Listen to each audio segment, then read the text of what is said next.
Ça, c'est pas une barre de céréales classique. Non, non, c'est purement thérapeutique. À Durango, au Colorado, se procurer de l'herbe, c'est simple, mais seulement si c'est pour se soigner.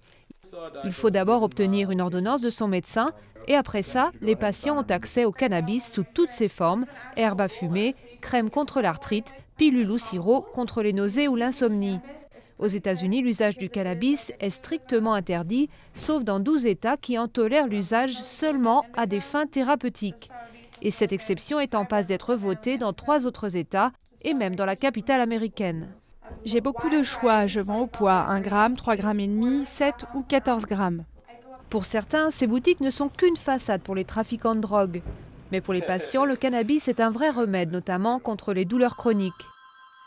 Ah, il n'y a rien de mieux que ça. Angelo Castro est aveugle. Il souffre de douleurs sévères aux yeux que, selon lui, seul le cannabis soulage. Si on ne peut pas régler mon problème, autant essayer de le rendre vivable. C'est pas simple d'être aveugle, c'est vraiment stressant.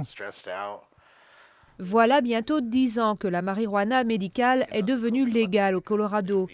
Et ces derniers mois, les points de vente y ont fleuri par centaines.